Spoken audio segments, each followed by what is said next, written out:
Nasiruddin পাটোয়ারির target এবার তারেক রহমান। পতন হবে আপনার বাংলার মাটিতে। শেখ হাসিনার মতো ক্ষমতায় বসেছ, গ্যাস দিতে হবে, বিদ্যুৎ দিতে হবে, সিন্ডিকেট চলবে না।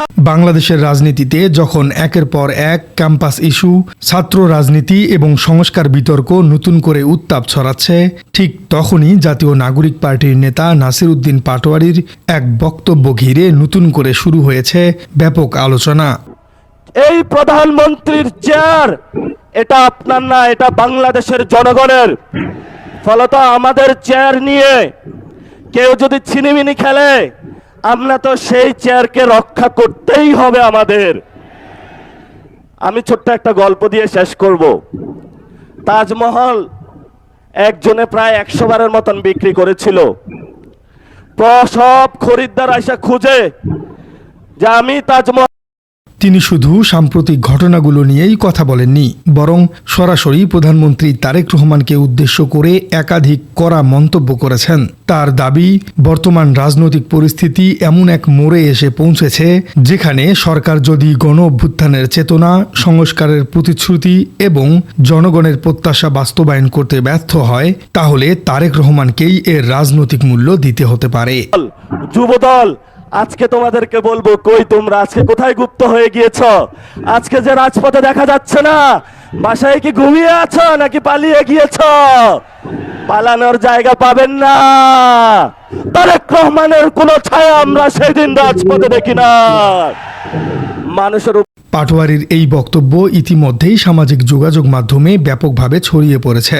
সাম্প্রতিক সময়ে জগন্নাথ বিশ্ববিদ্যালয়, বিভিন্ন শিক্ষা প্রতিষ্ঠান এবং ছাত্র রাজনীতি ঘিরে যে উত্তেজনা তৈরি হয়েছে, সেই প্রেক্ষাপটেই নাসিরউদ্দিন পাটোয়ারি তার বক্তব্য দেন। তিনি অভিযোগ করেন, দেশে ছাত্র রাজনীতিতে অস্থিরতা বাড়ছে এবং এর দায় সরকার এড়াতে পারবে না। বক্তব্যের এক পর্যায়ে তিনি সরাসরি তারেক রহমানকে উদ্দেশ্য করে বলেন, আপনি যদি ক্ষমতায় থাকতে চান তাহলে গণভোটের রায় বাস্তবায়ন করতে হবে। তিনি আরও দাবি করেন, জনগণের প্রত্যাশা অনুযায়ী রাজনৈতিক সংস্কার বাস্তবায়িত না হলে সরকারের জন্য পরিস্থিতি কঠিন হয়ে উঠতে পারে। নাসিরউদ্দিন পাটোয়ারি তার বক্তব্যে 1970 সালের নির্বাচন এবং পরবর্তী রাজনৈতিক ঘটনা প্রবাহেরও উদাহরণ টানেন।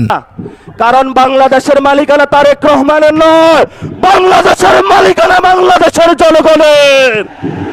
আমাদেরকে এনশিওর করতে হবে, যদি বাংলাদেশের মাটি, বাংলাদেশের বায়ু, বাংলাদেশের পানি। মুক্তিযুদ্ধের আগে যেই ভোট হয়েছিল, সেখানে বাংলাদেশের মানুষ, বাংলার মানুষ যেই দিকে রায় দিয়েছিল, সেই রায় শেখ হাসিনাকে 5 মিনিট দেওয়া হয়েছিল যে হয়তো বাংলাদেশের মধ্যে তুমি 5 মিনিটের মধ্যে তোমার এখানে জীবন দিবা অথবা ভারতে পালাবা।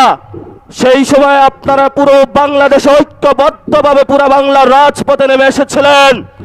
সেই সময়কালীন 5 তারিখে তার মতে, ইতিহাস বারবার দেখিয়েছে, জনগণের স্পষ্ট রাজনৈতিক রায় উপেক্ষা করলে দীর্ঘমেয়াদে রাজনৈতিক সংকট তৈরি হয়। তিনি এই ঐতিহাসিক উদাহরণ টেনে বর্তমান পরিস্থিতির সঙ্গে তুলনা করেছেন। আর এরপরেই তিনি 2024 সালের গণ অভ্যুত্থানের প্রসঙ্গ তুলে দাবি করেন, সেই সময় দেশের সাধারণ মানুষই মূল ভূমিকা পালন করেছিল। তার ভাষায়, 5 আগস্ট বাংলাদেশের রাজপথে ছিল কৃষক, শ্রমিক, রিকশা চালক, সবজি বিক্রেতা, গৃহিণী, আলেম এবং ছাত্ররা। সেই দিন জনগণই ছিল রাজপথে। এই বক্তব্যের মাধ্যমে তিনি বোঝাতে চান, গণ অভ্যুত্থানের কৃতিত্ব কোনো একক ব্যক্তি বা দলের নয়। গতকাল একটি রাষ্ট্রীয় অনুষ্ঠানে যেভাবে বিএনপিকে ফ্রেমিং করা হয়েছে, তার বিরুদ্ধেও তিনি অবস্থান নিয়েছেন এর মাধ্যমে। তিনি সরাসরি বলেন, তারেক রহমান ক্ষমতায় থাকবে না, পতন শুরু হয়ে গিয়েছে। এটি তার রাজনৈতিক মূল্যায়ন এবং সতর্কবার্তা হিসেবে এসেছে। এ ধরনের বক্তব্য নিয়ে রাজনৈতিক অঙ্গনে ভিন্ন ভিন্ন প্রতিক্রিয়াও দেখা যাচ্ছে। নাসিরউদ্দিন পাটোয়ারি আরও অভিযোগ করেন, সাম্প্রতিক ক্যাম্পাস সংক্রান্ত ঘটনাগুলো বিচ্ছিন্ন নয়। তার দাবি, এসব ঘটনার মাধ্যমে ভয়ের পরিবেশ তৈরি করা হচ্ছে। তিনি বিশেষভাবে হাসপাতাল পর্যন্ত আহতদের পিছু নেবার অভিযোগ তুলে উদ্বেগ প্রকাশ করেছেন এবং বলেছেন, রাজনীতির মাঠে এমন সংস্কৃতি কোনোভাবেই গ্রহণযোগ্য হতে পারে না। দর্শক, আরও একটি আলোচিত অংশ ছিল আন্তর্জাতিক প্রসঙ্গ। তিনি দাবি করেন, ক্ষমতায় যাবার আগে বিভিন্ন আন্তর্জাতিক মহলের সঙ্গে যোগাযোগ করা হয়েছে, যদিও এ বিষয়ে তিনি কোনো প্রমাণ উপস্থাপন করেননি। তিনি রূপক ব্যবহার করে বলেন, বাংলাদেশ তাজমহলের মতো বিক্রি করার জিনিস নয়, বাংলাদেশের মালিক জনগণ। এটি ছিল একটি রাজনৈতিক রূপক, যার মাধ্যমে তিনি রাষ্ট্রের সার্বভৌমত্ব নিয়ে নিজের অবস্থান তুলে ধরেছেন। বক্তব্যের শেষ অংশে তিনি ধর্মীয় এবং সামাজিক প্রতিষ্ঠানগুলোর প্রতিও আহ্বান জানান। তার মতে এখন মূল প্রশ্ন হওয়া উচিত রাজনৈতিক সংস্কার, গণঅভ্যুত্থানের প্রতিশ্রুতি বাস্তবায়ন এবং শহীদদের বিচার। তিনি বিভিন্ন ইসলামিক সংগঠনকে ঐক্যবদ্ধ থাকার আহ্বানও জানিয়েছেন এবং বলেছেন, বিভক্ত হয়ে রাজনৈতিক লক্ষ্য অর্জন করা কঠিন হবে। বিশ্লেষকদের মতে নাসিরউদ্দিন পাটোয়ারীর এই বক্তব্য কয়েকটি কারণে গুরুত্বপূর্ণ।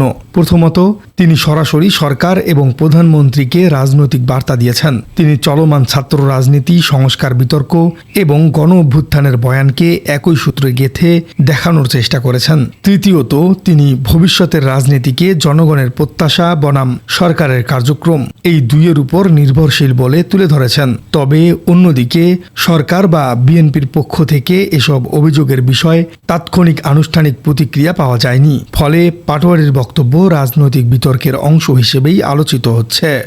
এখন প্রশ্ন হলো, এই বক্তব্য কি শুধু একটি রাজনৈতিক সমাবেশের ভাষণ হিসেবেই সীমাবদ্ধ থাকবে, নাকি এটি একটি ভবিষ্যতের রাজনৈতিক মেরুকরণকে আরও তীব্র করবে? গণভোট, সংস্কার, ছাত্র রাজনীতি এবং ক্যাম্পাসের সাম্প্রতিক ঘটনাগুলো সব মিলিয়ে বাংলাদেশের রাজনীতিতে যে নতুন সমীকরণ তৈরি হচ্ছে, সেখানে নাসিরউদ্দিন পাটোয়ারীর এই বক্তব্য নিঃসন্দেহে আলোচনার জন্ম দিয়েছে। সবশেষে রাজনৈতিক পর্যবেক্ষকদের মতে গণতান্ত্রিক ব্যবস্থায় এমন বক্তব্যের জবাব শেষ পর্যন্ত আসে রাজনৈতিক প্রক্রিয়া, জনসমর্থন এবং নির্বাচনের মাধ্যমেই। এখন দেখার বিষয়, এই কড়া রাজনৈতিক বার্তার পর সরকার এবং অন্যান্য রাজনৈতিক দল কী ধরনের অবস্থা নেয়, আর দেশের রাজনৈতিক পরিস্থিতি বা কোন দিকে এগোয়। পাটোয়ারী তার বক্তব্যে আরও দাবি করেন, বর্তমান রাজনৈতিক বাস্তবতাকে হালকাভাবে দেখার কোনো সুযোগ নেই। তার ভাষায়, জনগণ এখন আগের চেয়ে অনেক বেশি সচেতন এবং কোনো সরকারই জনগণের প্রত্যাশাকে দীর্ঘদিন উপেক্ষা করে টিকে থাকতে পারে না। তিনি বলেন, বাংলাদেশের মালিকানা কোনো ব্যক্তি বা দলের নয়, বাংলাদেশের মালিক বাংলাদেশের জনগণ। এরপর আবারও তিনি তারেক রহমানকে উদ্দেশ্য করে বলেন, তারেক রহমানের সঙ্গে ভবিষ্যৎ নেই, ভবিষ্যৎ বাংলাদেশের জনগণের। এটিও তার রাজনৈতিক মূল্যায়ন হিসেবে এসেছে। রাজনৈতিক বিশ্লেষকদের মতে বাংলাদেশের রাজনীতিতে এখন মূল লড়াই শুধু ক্ষমতার নয়, বরং বয়ান এবং ন্যারেটিভেও। কে গণ অভ্যুত্থানের প্রকৃত প্রতিনিধি, কারা সংস্কারের পক্ষে, আর কারা জনগণের প্রত্যাশা বাস্তবায়ন করতে পারবে, এসব প্রশ্নই আগামী দিনের রাজনীতিতে গুরুত্বপূর্ণ হয়ে উঠতে পারে। ফলে নাসিরউদ্দিন পাটোয়ারীর এই বক্তব্যকে অনেকেই শুধু একটি রাজনৈতিক ভাষণ হিসেবে নয়, বরং চলমান রাজনৈতিক বিতর্কে একটি নতুন বার্তা হিসেবে দেখছেন। এখন দেখার বিষয়, এই বক্তব্যের পর রাজনৈতিক দলগুলো কিভাবে প্রতিক্রিয়া জানায়, কারণ গণতান্ত্রিক রাজনীতিতে শেষ কথা বলে জনগণই। রাজনৈতিক বক্তৃতা, পাল্টা বক্তব্য কিংবা সমাবেশ, সবকিছুর চূড়ান্ত মূল্যায়ন হয় জনগণের রায়ে। তাই নাসিরউদ্দিন পাটোয়ারীর এই কঠোর বার্তার রাজনৈতিক প্রভাব কতটা দূর পর্যন্ত গড়ায়, সেটি এখন পর্যবেক্ষণের নজরে। প্রিয় দর্শক, সরাসরি তারেক রহমানকে উদ্দেশ্য করে নাসিরউদ্দিন পাটোয়ারীর এই বক্তব্যগুলোর সাথে আপনি কি একমত? কমেন্টে জানিয়ে দিন আপনার মূল্যবান মতামত। আর আমাদের চ্যানেলে নতুন হয়ে থাকলে চ্যানেলটি সাবস্ক্রাইব করে বেল আইকনটি বাজিয়ে দিন। দেখা হচ্ছে পরবর্তী কোনো ভিডিওতে। তাদেরকে যদি যে কোনো বিষয়ে প্রশ্ন করে, সমালোচনা করে, এরপরও যদি আমাদের আক্রমণ করা হয় মুখ বন্ধ করার জন্য, আমরা কি মুখ বন্ধ করে থাকবো? আমরা কি মুখ বন্ধ? বাংলাদেশ থেকে, এবং এটা তারেক রহমান আমি আজকে লিখে দিয়ে গেলাম, তারেক রহমান থাকতে পারবে না যদি সংস্কার বাস্তবায়ন না করে। ছাত্রদল যুবদলকে অনেক